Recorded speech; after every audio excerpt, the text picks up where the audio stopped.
Let's talk about relational algebra. So relational algebra is a query language used to fetch the data from your table. So here I am assuming that your data is stored in a relational way, that means relational model way. So what is relational model? Whenever your data is assumed as set of rows and set of columns, we say that you are using relational model to model the data. I assume that, let's say, you are modeling your data using relational model. There are other models possible, we know that, right? So now I am assuming that it's relational model, then I want to fetch the data. How to fetch the data? For that we need a language. Already we have lot of programming languages like C programming, Java and all. But here if you focus, then what are the major operations you are doing generally in databases?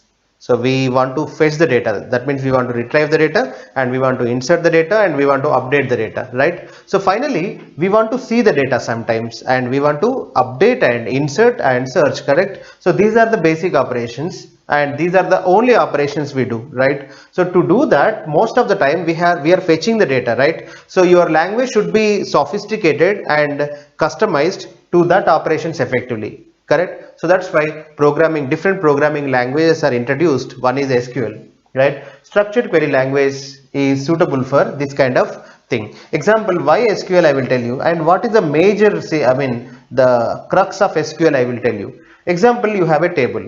What do you do generally? You fetch the data, right? That means you take the data.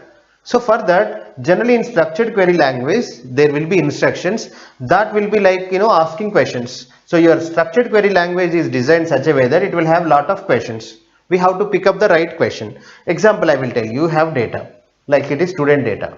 So you want to fetch some student names, all student names. Otherwise you want to fetch all the students' marks. Otherwise you want to fetch all the students whose marks are greater than 50. So all these things are like, you are fetching the data based on the questions, right? So finally I can say that to fetch the data, you need a question kind of syntax. That's why structured query language is designed. But sir, what is relational algebra? Before structured query language, so there are other models proposed to fetch the data. So that is relational algebra, tuple relational calculus and domain relational calculus. So they are said to be theoretical languages. So SQL I can say practical language. That means, so SQL become popular finally. So other languages also proposed, but they are not popular. I will tell you the reason. So this relational algebra, tuple relational calculus, domain relational calculus are having the syntax which is more formal. That means related to maths, so that users cannot understand them easily. But whereas SQL is popular because it is an English kind of language, so that is easy for users to understand and easy for them to write the programs or anything. But whereas in relational algebra, so it's like more, because of this more formalness, so user definitely, as a user, it will be very difficult for him to understand and writing the syntax, right? So that's why SQL become popular. But SQL finally is it's made of, I can say that this SQL is made of relational algebra and tuple relational calculus. That means the concepts are taken from relational algebra and tuple relational calculus. That's why we have to focus on this relational algebra and tuple relational calculus, of course domain relational calculus. So we'll see one by one. So in this session I would like to focus on this relational algebra. So relational algebra and tuple relational calculus are very important, I can say. Let's see the differences between these two. After that we will go to relational algebra. So generally relational algebra and tuple relational calculus both are theoretical languages. That means they have proper formal syntax which user generally don't like. We'll see how this relational algebra used to write the syntax, and we'll see tuple relational calculus. The first thing is in relational algebra, this is procedural language. I will tell you what is the difference between procedural and non-procedural, whereas tuple relational calculus is non-procedural. So that is a major difference between these two. Okay, so what is the procedural language is, example, you are writing the query. So that query contains, because of that query you are going to get the result. Apart from that, you are going to understand what kind, how that operation that means how operations are going to be performed. I will tell you easily. Example, you have data. Okay, so example, this is your data, especially this entire thing is database and you want to fetch this data. For that you are writing query. If you write query in relational algebra, what happens? Because of that query, so this data will be fetched. Such a way you are writing the query. So that is understood. But apart from that, how, I mean that contains how to fetch the data also. That means it gives you data, at the same time it will have instructions such a way that you can understand how that fetching thing is happening, how to fetch. So there is a method. Now in tuple relational calculus, if you write a query, so because of that query again you are going to get the data, but that query does not contain the model, otherwise the method how to fetch the data. That means by reading the data, otherwise I can say that, so that doesn't have systematic steps to fetch the data, but it will fetch the data. That's the difference. Example, so I'll give you analogy. So Raju and Rani are, let's say, instructed like this. Example, Raju or Rani are two persons. You are just instructing them to do something. So that is, let's say you are asking Raju, Mr. Raju, go and get sugar in supermarket. That supermarket name is Vijeta. So that is one thing you asked. So you gave a query to Raju. That means Raju, otherwise instruction, Raju, go to supermarket, Vijeta supermarket and get some sugar, is one kind of instruction. See one more instruction which you are giving to Rani. Rani, fetch sugar somehow. Fetch sugar. How you get doesn't matter. So these are the two instructions. If Raju executes this one, you are going to get sugar. If Rani executes this one, so she is also going to get sugar, right? But the difference is, so here Raju can definitely, by seeing this, Raju can go to Vijeta supermarket. It is written, so he can easily go and he can fetch, right? Of course. But whether Rani also can go to any supermarket and she can fetch the sugar. Finally, output is same, but here it has a method. That means, so by reading this, I can also understand the procedure, right? But here, so there is no procedure how to get the sugar. That is the major difference between these two programming languages. So this kind of instructions, if any programming language has, then we say that kind of programming languages are procedural. Otherwise, algebra. So here there is no procedure, right? That's why this kind of instructions called non-procedural. Any language which has that kind of instructions are non-procedural. So tuple relational calculus is going to be non-procedural. Relational algebra is going to be procedural. So we can understand the procedure also to how to fetch the data. That's it. But finally output is same, right? So we are going to study relational algebra followed by tuple relational calculus. In this session, let me begin with relational algebra. So finally, we are going to learn how to fetch the data from the table in a one line. But for that we have lot of instructions, right? So relational algebra contains lot of operators. So using that we are going to fetch the data. Before that, so what is this algebra and why this is tuple relational calculus, right? So we'll see the difference between algebra and calculus. So why they got that names correspondingly, calculus. Generally in mathematics, algebra contains, it's a procedural. Example, you see, you have an algebra like this, arithmetic, 2 plus 3 star 4. If you see what is the answer for 2 plus 3 star 4, definitely you know that 3 4s are 12 and 12 plus 2 14, correct? So here 2 plus 3 star 4 is representing an output 14, but it contains a procedure to get the output, right? So we have, so this expression has instructions also, like, first we have to multiply, after that we have to do addition. There is a procedure to get the output, but there is this kind of thing, calculus. In calculus, let's say, so integration of 1 minus tan x by 1 plus tan x. So what is the output? Like, this has answer, but there is no systematic procedure, so that if you follow, then calculation will be done, right? Similarly, d by dx of something, let's say x square. So what is d by dx of x square? It doesn't have procedure, like you get the output 2x. But whereas in algebra, I can say there is a systematic procedure. If you follow, always you get the answer. But here d by dx of x square depends on that. Example, d by dx of x square is 2x. d by dx of something like, another thing, log x. For that there is a different answer, correct? There is no procedure. For that, procedures are implicit. But here explicit. So that expression contains the procedure, like multiplication we have to do, after that perform addition. So that is the difference between procedural and non-procedural. Probably, so people got inspired from this and they gave the names. So relational algebra is a kind of query language where you have instructions. At the same time, that instructions contains the procedure also. Okay, so let's begin with relational algebra. First of all, in my relational algebra session, I am assuming these three tables. One is sailor table.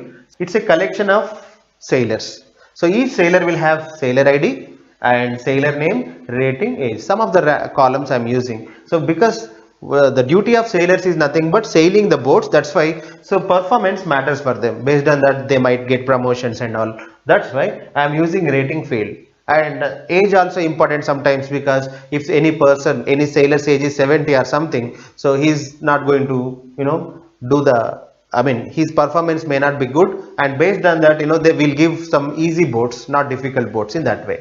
So similarly, boats are collection of boats. They will have, every boat will have a unique identification number and boat name and color. So especially every sailor should be uniquely recognized generally.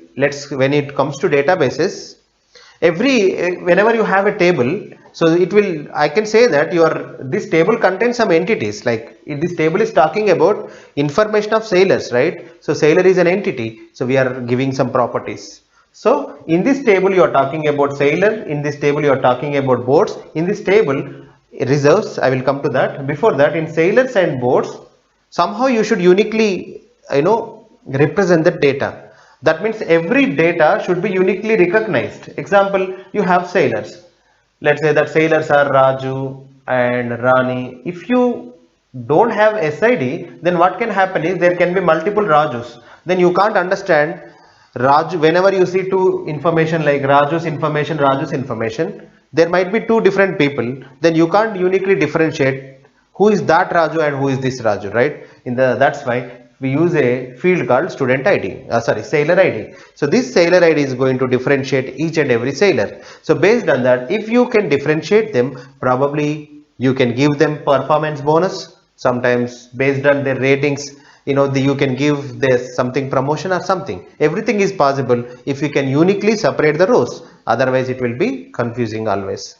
Similarly, every boat should be uniquely identified, so that you can give names to them and you can give colors, and probably so you can understand which boat is old boat and which one is new boat, everything, correct? So for that, so by seeing the table, to differentiate if you want to really uniquely differentiate the boat, one identification number is compulsory. Otherwise, if you give boat name, there can be multiple boats with same name, correct? Example, there is a boat name called Samudra.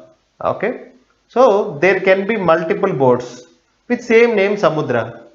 Then you can't differentiate which boat you are talking about at particular instance, right? So that's why, to talk about a particular data, otherwise particular instance, uniquely, we need some unique identification number. So we say that key field. Okay, so here we'll talk about keys and everything, like primary key, super key, there are a lot of keys, candidate key, everything on normalization. At this moment, you remember, in a table we will have an attribute or set of attributes which uniquely identifies entire row.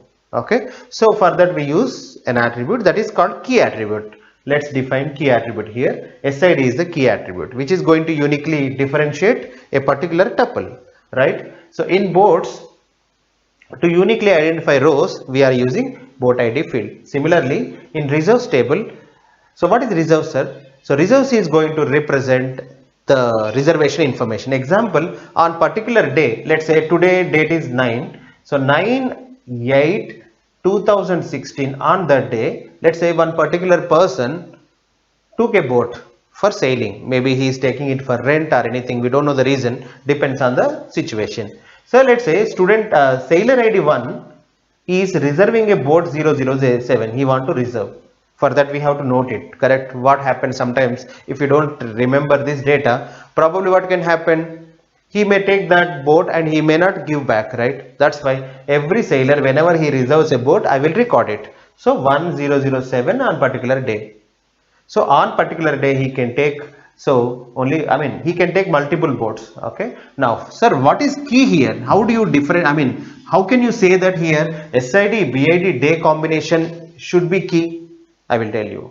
Example, same person 1 can take another boat 008 on 9/8/2016. 2016. You see now. So here, if I don't assume that this entire combination is key, so what can happen? You see, if you say SID BID combination is key, then that combination should uniquely identify the tuple. Now see, example 1007 on, let's say a person is 1007. So he can reserve a same boat on multiple dates. Imagine this situation. On 7th also he took, let's say, that boat. Now this is tuple number 1, right? This is another info. I mean, this is separate information and this is separate information. Now what I want to say is, just by seeing this combination SID BID, can you say which tuple we are talking about? No. Then you are not uniquely representing the data, right? So that's why uniqueness is important. You should be able to represent, otherwise you should be able to separate the data. That means you should be able to differentiate each and every tuple. For that we use key attribute. Now SID BID combination cannot be key because for a given SID BID values there are multiple days. Whenever it happens, we can't say SID BID is unique for them, correct? So that's why, can I take only SID? Even SID BID combination cannot be unique, then SID cannot be unique. Similarly, BID cannot be unique because, so if you say that based on BID, can you uniquely identify the tuple? Impossible. That's why SID BID day, all attributes are compulsory to uniquely differentiate the tuple. So some students argue like this, sir, with student ID I can uniquely separate, otherwise I can differentiate two tuples, sir. Really it happens, you see. So you are saying that with whenever it is 1, then the tuple should be unique. It is impossible. The same person can reserve a boat on another day, let's say 10,8,2016. Really one SID is unique, I mean key attribute. Then you see, can you differentiate these two tuples, tuple 1, tuple 3 with SID? No. 1 means what? T1 or T3 is the question. Can you answer? No. Then SID cannot be unique. Similarly, BID alone cannot be unique. That means cannot be key attribute, right? So that's why. But combination also we tried 1007. Is it unique? That means will it uniquely identify the tuple? No. With this combination there can be multiple tuples.